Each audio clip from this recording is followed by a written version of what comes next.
Praise the lord. ఈరోజు వాక్య భాగం 1 సమూయేలు గ్రంథం 3వ అధ్యాయం 1 వచనం. బాలుడైన సమూయేలు ఏలీ ఎదుట యెహోవాకు పరిచర్య చేయుచుండెను. ఆ దినములలో యెహోవా వాక్కు ప్రత్యక్షమగుట అరుదు, ప్రత్యక్షము తరచుగా తటస్థించుటలేదు. ఈరోజు ఈ వాక్య భాగం ద్వారా దేవుడు మనతో మాట్లాడుతూ ఉన్నారు. మనం ఈ 1 సమూయేలు గ్రంథం 3వ అధ్యాయం 1 వచనం చూస్తే గనక, ఆ దినముల్లో యెహోవా వాక్కు ప్రత్యక్షమగుట అరుదు, ప్రత్యక్షము తరచుగా తటస్థించుట లేదు అని చెప్తాను. చాలా రేర్ అయిపోయింది. అరుదు, రేర్. దేవుడు ప్రజలతో ముఖాముఖిగా మాట్లాడడం, దేవుడు ప్రజల్ని దర్శించడం అరుదైపోయింది.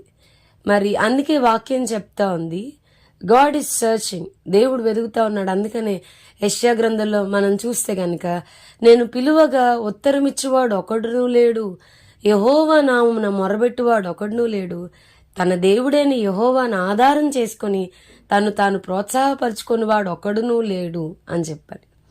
ఎక్కడ వెతికినా ఎవరూ కనబడట్లేదు. మనకు అర్థమవుతా ఉంది కదండి.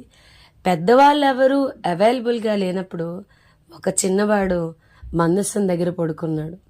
అతడు మందసం దగ్గర పడుకున్నప్పుడు దేవుడు మాట్లాడడం మొదలు పెడతాడు. బలిపీఠానికి మందసానికి మధ్య పండుకొని ఎంత మెలకుగా సమూయేలు అని పిలవంగానే పిలిచిన ప్రతిసారి రెస్పాండ్ అవుతూ వస్తున్నాడు ఒక చిన్నవాడు. సమూయేలు ప్రార్థించి ఒకడుంటే ఆ దేశ చరిత్రని దేవుడు మార్చాడు. ఈ 3వ అధ్యాయం 1 వచనాన్ని దేవుడు తిరగరాశాడు.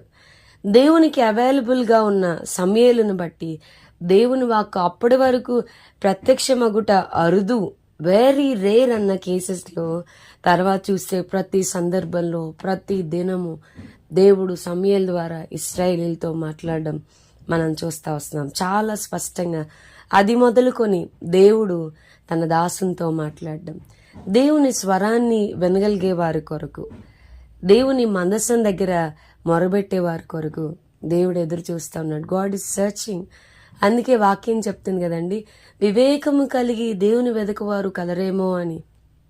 యెహోవా యొక్క కనుదృష్టి లోకమందంతటా కూడా సంచరించున్నదని ఆయన చెప్తా ఉన్నారు. నేను దేశంను పాడు చేయకున్నట్లు ప్రాకారాలు దిట్టపరచుటకును బద్దలైన సందుల్లో నిలుచుటకును తగిన వాడెవడని నేనెంత విచారించినను ఒక్కడైనా నాకు కనబడలేదు.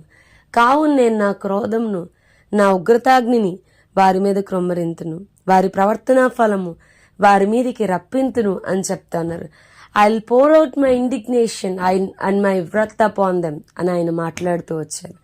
సో నేను నా ఉగ్రతను వారి మీద కనుపరుస్తాను, వారి మీద క్రొమ్మరిస్తానని దేవుడు మాట్లాడుతూ వస్తా ఉన్నాడు.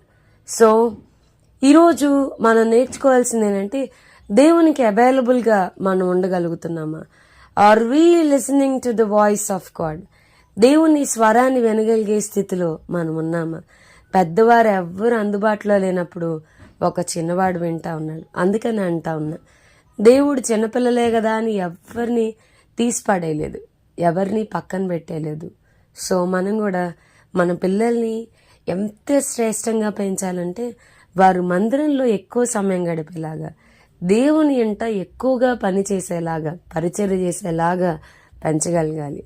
ఒక బలమైన ప్రార్థన. నిజంగా దేవుడు ఒక్కని కోసం ఎదురు చూస్తున్నాడంట, బద్దలైన సందుల్లో నిలబడగలిగిన ఒక్కని కొరకు. సో ఆ ఒక్కరిగా మనం ఉండగలమా? ప్రార్థన చేసుకుందాం. ప్రభా, సమూయేలులాగా ఫిల్ ఇన్ ద గ్యాప్స్.